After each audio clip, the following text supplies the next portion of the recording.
Hello guys hello guys welcome back to our YouTube channel. आज हम nursing foundation के जो बचे हुए टर्मिनोलॉजी थे उसके बारे में डिस्कस करेंगे। तो चलिए एक एक करके देखते हैं। हमारा नेक्स्ट वन आता है, पिछले क्लास में हमने 12 टर्मिनोलॉजी को डिस्कस कर लिया था और आज हम उसके बाद वाले से स्टार्ट करेंगे। तो उसके बाद वाले से पहला जो स्टार्ट होता है वो है डिसइंफेक्शन। डिसइंफेक्शन से आप क्या समझते हैं? तो देखिए, इसका मतलब होता है destroy of all pathogenic organism. अब आपका सवाल होगा पैथोजेनिक ऑर्गेनिज्म क्या होता है? तो देखिए, जितने भी पैथोजेंस होते हैं जो डिजीज़ काज करते हैं, बैक्टीरिया, इसमें क्या क्या इंक्लूडेड रहता है हमारा, कुछ स्पोर्स तक इंक्लूडेड रहता है, उन सभी को किल करते हैं। तो उसको बोलते हैं डिसइंफेक्शन, यानी डिस्ट्रॉइंग ऑल पैथोजेंस के सारे ऑर्गेनिज्म को डिस्ट्रॉय करना ही डिसइंफेक्शन कहलाता है। चलिए अब हम इसका देखते हैं अगला। तो डिसइंफेक्शन के बाद हमारा नेक्स्ट आता है, देखिए इसके दो तरह के टाइप्स होते हैं। तो वो टाइप्स बाद में देखेंगे, पहले डिसइंफेक्टेंट के बारे में देखते हैं। डिसइंफेक्टेंट यह क्या है? तो ये तरह का एक एजेंट है, वैसे एजेंट जो कि माइक्रो ऑर्गेनिज्म को किल करते हैं, और particularly to agent use immediate object, इनोमिएट ऑब्जेक्ट, वैसे ऑब्जेक्ट हम लोग इस जो भी पैथोजेंस को किल करता है एजेंट इनोमिनेट ऑब्जेक्ट्स को, उसको हम डिसइंफेक्टेंट बोलते हैं। ठीक है। उसके बाद फिर हमारा आता है डिसइंफेक्शन के दो टाइप्स। अब हम उसके बारे में देखेंगे। तो वो कौन कौन से होते हैं? एक होता है कंकरेंट इन्फेक्शन और दूसरा होता है टर्मिनल डिसइंफेक्शन। अब देखते हैं कंकरेंट इन्फेक्शन क्या है। तो कंकरेंट इन्फेक्शन को अगर हम देखिए तो इसको हम जनरली इमीडिएट डिसइंफेक्शन के नाम से भी डिस्क्राइब कर सकते हैं, क्योंकि इमीडिएट डिसइंफेक्शन के लिए हम इसको यूज़ करते हैं कॉन्टामिनेटेड आर्टिकल्स वगैरह जो है, बॉडी डिस्चार्ज है ड्यूरिंग कोर्स ऑफ डिजीज़, किसी भी पेशेंट को डिजीज हुआ है और उसके दौरान हम उसके लिए जो भी टूल्स यूज़ कर रहे हैं, इंस्ट्रूमेंट, और उसके बॉडी डिस्चार्ज है, उसको बाय प्रोसीजर डिसइंफेक्ट करते हैं, उसको कहते हैं कंकरेंट डिसइंफेक्शन। और हमारा जो नेक्स्ट आता है वो है हमारा टर्मिनल डिसइंफेक्शन। वो क्या था कि हम पेशेंट के बॉडी डिस्चार्ज को हम डिसइंफेक्ट कर रहे थे और उसके लिए हम जो टूल्स यूज़ किए थे, इंस्ट्रूमेंट, उसको डिसइंफेक्ट किए थे, वो कंकरेंट में आता है। टर्मिनल डिसइंफेक्शन क्या है? इसमें क्या होता है कि पेशेंट के द्वारा यूज़ किया जाता है जो भी सामान, उसको डिसइंफेक्ट किया जाता है, जैसे फर्नीचर्स, लिनेंस, मैट्रेस, पिलोस, इस सभी को डिसइंफेक्ट किया जाए तो वही है disinfect. Terminal disinfection means disinfection of clients unit के अंतर्गत आता है विद ऑल आर्टिकल्स। उसके बाद हो गया फर्नीचर्स, लिनेंस, मैट्रेस, पिलोस एक्सेट्रा, उस सब को करते हैं। प्लस हम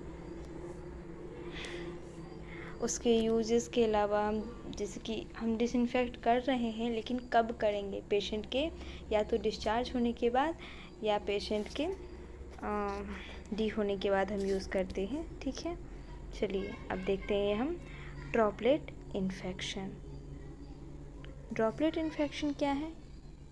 जैसे कि हमने प्रीवियस क्लास में आपको बताया था, इसके लिए थोड़ा सा हिंट मैंने आपको पहले ही दे रखा है, ठीक है, लेकिन फिर से हम आपको डिस्क्राइब कर देते हैं ये क्या है।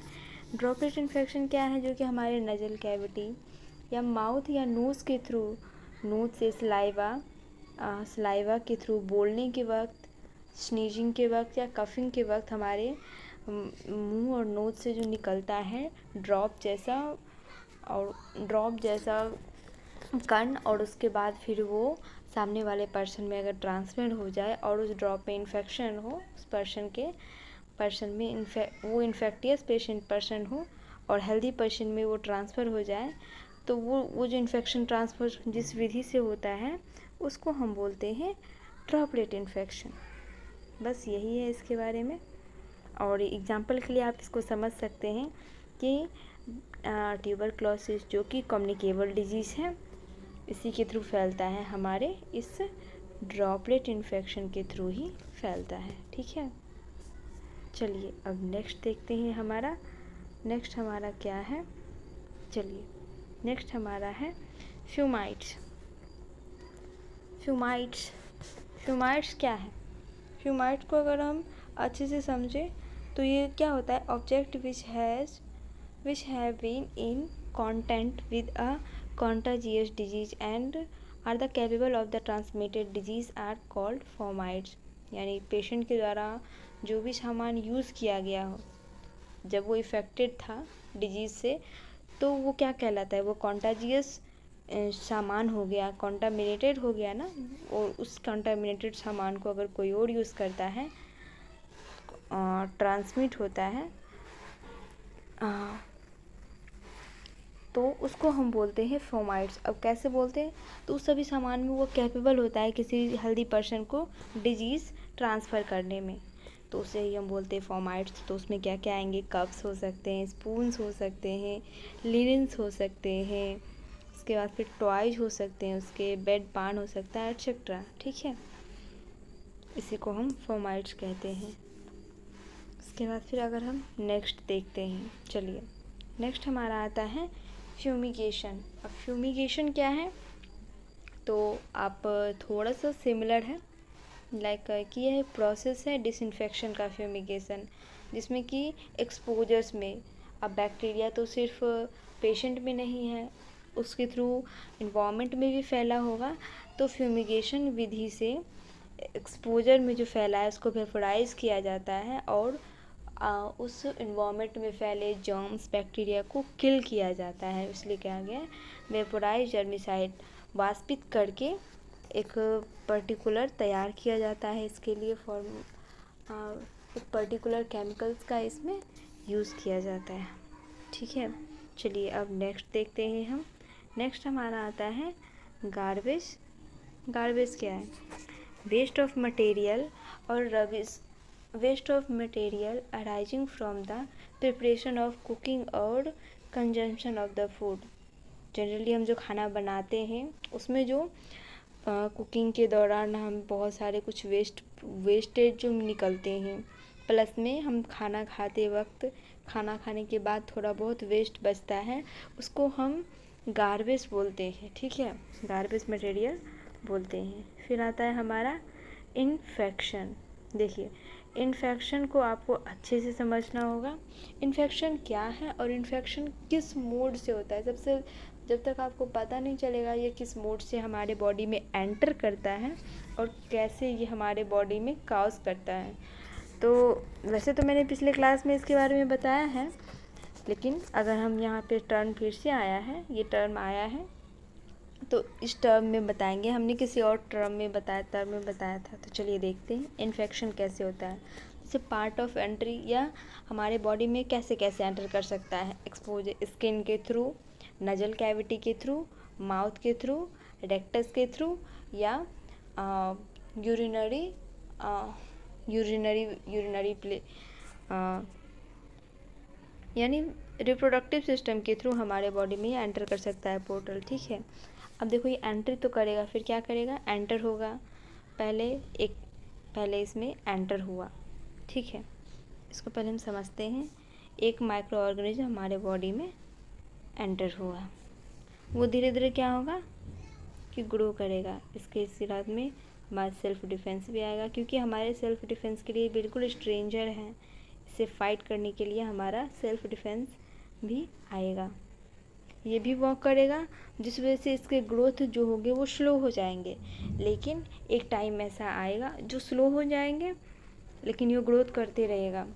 तो ये थोड़ा सा ग्रोथ करेगा, कॉलोनी बना के रहना शुरू करेगा, तो कॉलोनी रूप में आ जाएगा, जिसे हमने बताया था आपको कॉलोनाइजेशन कहते हैं। और वही इस समय यह इनएक्टिव फेज में होता है, साइन और सिम्टम शो नहीं करता है, लेकिन जब यह ग्रोथ करके मैक्स हो जाता है और हमारे डिफेंस मैकेनिज्म फेल हो जाते हैं इसको रोकने में, तो यह इसको क्रॉस कर लेता है और बॉडी में यह फैलना शुरू हो जाता है और बढ़ जाता है, जिस वजह से क्या होता है हमारे बॉडी में रिजल्टेड इन्फेक्शन होता है। इसी कंडीशन को हम इन्फेक्शन इसी कंडीशन में इन्फेक्शन जो होता है वो काउज हो जाता है, ठीक है। और जिस वजह से इस इन्फेक्शन के रिजल्ट के वजह से ही एक पर्टिकुलर रीजन में इन्फेक्शन होता है, उसके बाद फिर हमारे पर्टिकुलर रीजन में डिजीज़ काउज करता है, ठीक है। तो इसे ही हम इन्फेक्शन बोलते हैं। देखिए हम वही लिखा हुआ है, entry and development of multiplication of a disease processing, यह एक प्रोसेस है, मल्टीप्लाई होता है एजेंट इन द बॉडी में, और it is the invasion of a susceptible host, यानी सब्सेप्टिबल होस्ट के थ्रू हमारे बॉडी होस्ट के थ्रू पैथोजेंस और micro organism resulting a disease. एक पर्टिकुलर माइक्रो ऑर्गेनिज्म होता है, पैथोजेंस होते हैं पर्टिकुलर डिजीज़ के, वो एंट्री करते हैं, होस्ट करता है और हमें डिजीज़ कॉज करता है। तो यही है। उसके बाद फिर हमारा आता है इम्यूनाइजेशन। इम्यूनाइजेशन को हम देख लेते हैं जल्दी जल्दी, क्योंकि हमें इम्यूनाइजेशन क्या है। It is a act of creating immunity artificially against particular disease, किसी पर्टिकुलर डिजीज़ के खिलाफ यह इम्यून सिस्टम क्रिएट करता है। जैसे कि मान लेते हैं हम डिफरेंट टाइप ऑफ वैक्सीन पढ़ते हैं, जैसे हमें BCG का हम बच्चे में BCG का वैक्सीन पड़ता है, BCG का वैक्सीन 0.5 पड़ता है ना बच्चों में, 0.5 पड़ता है BCG का वैक्सीन। अब 0.5 पड़ता है तो ये पर्टिकुलर डिजीज़ हुआ ना, और ये किस लिए पड़ता है, तो creating immunity artificially against particular disease, किसी इस पर्टिकुलर डिजीज़ के लिए एक इम्यूनिटी आर्टिफिशियली बॉडी में इंसर्ट किया जाता है बॉडी में, ताकि हमारा बॉडी उसको रिमाइंडर में रखे कि यह पर्टिकुलर डिजीज़, और उसके खिलाफ डिफेंस मैकेनिज्म बना ले, ताकि फ्यूचर में कभी भी यह डिजीज़ इस डिजीज़ से सामना हो तो उसे डील कर सके और बॉडी पे वो हावी ना होने दे। इसी के साथ आज का क्लास हम समाप्त करते हैं। अगले क्लास को कंटिन्यू नेक्स्ट वीडियो में करेंगे। तब तक के लिए